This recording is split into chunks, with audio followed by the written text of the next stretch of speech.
You're Caleb Jubert, and Mr. Jubert, you've got 2 cases. Were you able to get someone hired? I talked to 4 lawyers. Speak up, please. Talked to 4 lawyers. Who'd you talk to? Shane, Speak up. Tommy Smith. Say the first one. Shane. Hand it to the bailiff. So did you talk to him or somebody talked to him for you? Me and my mom was talking.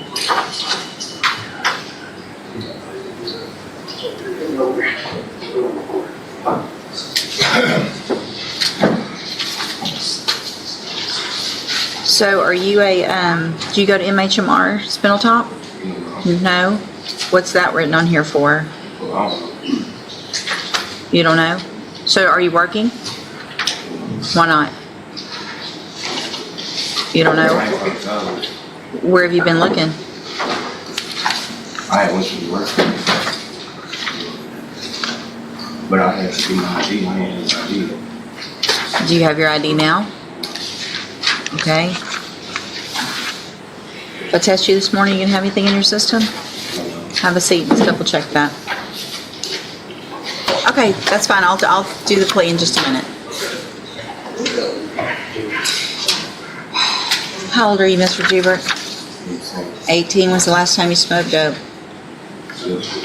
What? Last week?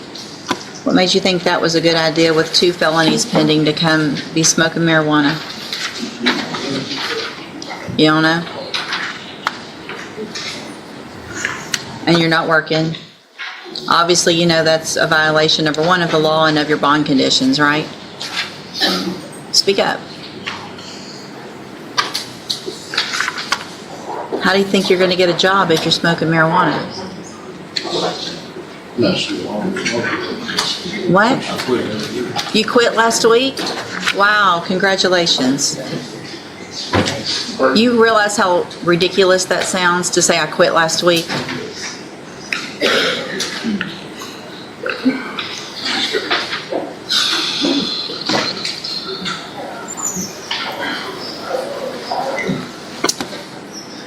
Mr. Jubert, I'm going to find today that obviously that is a violation of your bond conditions in each of your cases.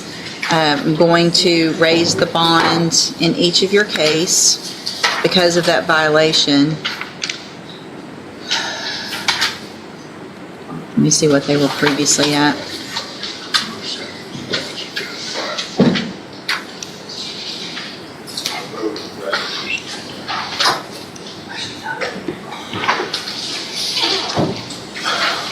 In cause number 25 DCCR 1130, I'm going to raise your bond to $15,000, and I'll go over conditions of both of the bonds in just a minute.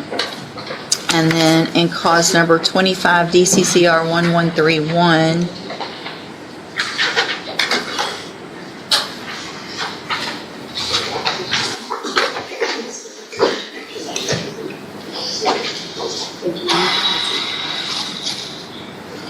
going to raise your bond in that case also to $15,000. Condition, if you make the bonds in both of those cases, is that you have to have a drug patch on at all times. You have 24 hours from the time you make a bond to get a drug patch put on. A drug patch is something that goes on your arm. Your bondsman can tell you where to get them. You have to have them changed every 2 weeks. If they test positive, then obviously I'll know you're still using marijuana and you haven't actually quit. You're going to go right back into jail with much higher bonds.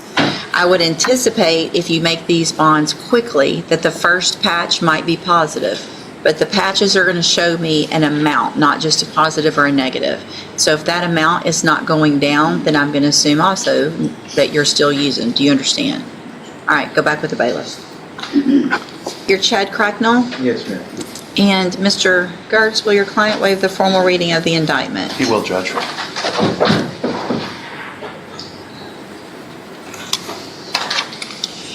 Mr. Cracknell, you're charged in cause number 22-39948 with a second-degree felony. I'm sorry. The state has elected to proceed on the lesser offense of a Class A misdemeanor, solicitation of prostitution, under Section 43.02. And how do you plead to that charge? Guilty. And are you pleading guilty freely and voluntarily? Yes, ma'am. And because you did what they've charged you with? Yes, ma'am. And so I'm going to, just to make sure, based on our previous discussions, the charge is from 2021, and the law that would be in place at that time would be from the code, I guess, that we have dated 19 and 20, where there's been some changes in the level of the offenses of solicitation of prostitution, and the lesser included offense at that time of solicitation of prostitution, well, the offense of solicitation of prostitution at that time was a Class A misdemeanor, which is why that is what we are referring to and pleading to at this time, which is a lesser of the offense that he's been charged with, which is for a child under 15. Correct, everyone? Under 18. But Under yes. 18, I'm sorry. Yes, that's Same. correct. Okay. And so, Mr. Cracknell, I have here on the tablet some documents that have your signature on them that the state's marked as Exhibit Number 1. Before you signed these, did you go over them with Mr. Gertz? Yes, ma'am. Do you fully understand them? Yes, ma'am. And do you understand, if I follow the agreement that you've made with the district attorney, that you'll be waiving or giving up any right to appeal? Yes, ma'am. And it looks like the agreement that you've reached is for a 2-year deferred probation, so you'd be on probation for 2 years. You're ordered to pay a $500 fine and to follow all of the rules and conditions of probation. Is that your understanding? Yes, ma'am. And are you a U.S. citizen? Yes, ma'am. State tenors number 1, Judge, we have no objection. it's admitted. Is there any evidence that Mr. Cracknell is not competent? No, Judge, but can I put something on the record about Sure, that, please? of course. Mr. Cracknell's father is here with him. The court, a different court, has appointed him as his guardian, as Chad's guardian, in part because of some mental health limitations that he has. He's competent, he's lucid, he understands what I'm talking about, but I've also discussed all of this with his father, who's his guardian, and he understands everything that we've talked about. He understands what the offer is, he understands what the potential consequences are, and we thoroughly discussed it with Chad. He understands how serious this is. He understands that the court can put him in jail up to a year if he violates his probation.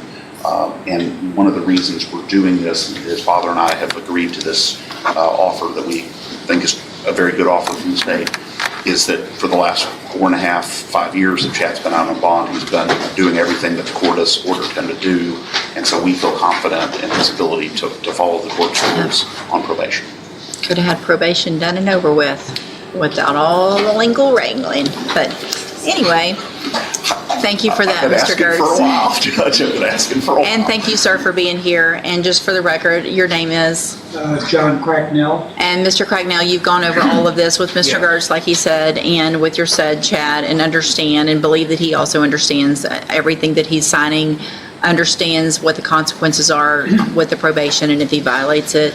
Yes. Thank you, sir. All right. Then, is there any reason to get a pre-sentence report? No, Judge. All right, so Mr. Cracknell, I'm going to find that you entered your plea of guilty freely and voluntarily.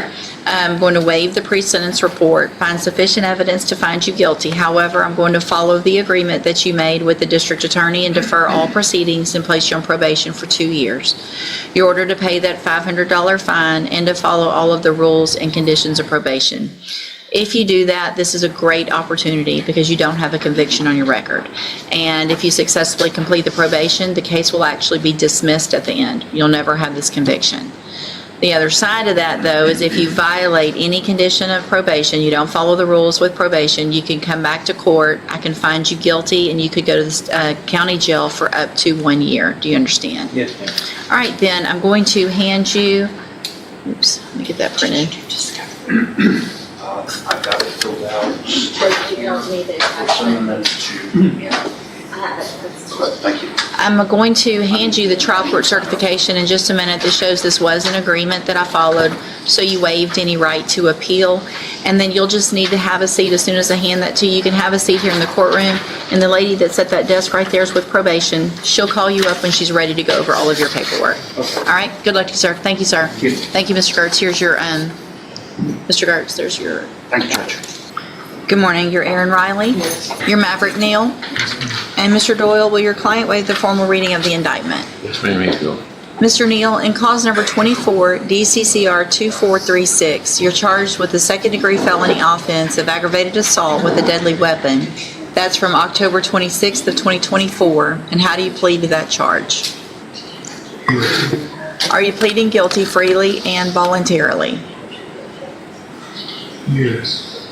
Nobody made you plead guilty, right? No. Okay. I have here on the tablet some documents that have your signature on them that the state has marked as Exhibit Number 1. Did you go over these documents with Mr. Doyle? Yes, I will. Do you fully understand them? Do you understand those documents that you signed? Yes. And do you understand, if I follow the agreement that you made with the district attorney, that you'll be giving up or waiving any right to appeal? So you can't change your mind later if I follow this agreement. Do you understand? Yes. And it looks like the agreement that you've reached is for, is that a 5 Yes, ma'am. I'm sorry. 5 years deferred probation? There would be a $500 fine, and you would be required to follow all of the rules and conditions of probation. Is that your understanding of your punishment? So if I follow the agreement, you would be on probation for 5 years. Yes. Okay. Also, do you understand, if you're not a U.S. citizen, that a plea of guilty or no contest may result in your deportation, exclusion from admission to the country, or denial of naturalization under federal law? Are you a U.S. citizen? No. Are you a U.S. citizen? Okay. State Tenders Number 1, No objection. it's admitted. Is there any evidence that Mr. Neal is not competent? Not that he's competent. Okay. In my opinion. Thank you. And so, Mr. Neal, I'm going to find that you entered your plea of guilty freely and voluntarily, find that you're mentally competent and you understand the nature and the consequences of that plea. Find sufficient evidence to find you guilty, but I'm going to reset your case for sentencing so that the probation department can do a pre-sentence report. That'll give me more information about you, your case, and then we'll come back later for sentencing. When you leave today, you need to stop and talk to probation on your way out, and she's sitting at that desk right over there. All right? So stop and talk to her, and then we'll see you back at sentencing. Do you understand? Okay, so you'll have one more court date for sentencing, okay? Okay. Okay, stop and talk to right over there, the lady. Thank Thanks, you. Judge.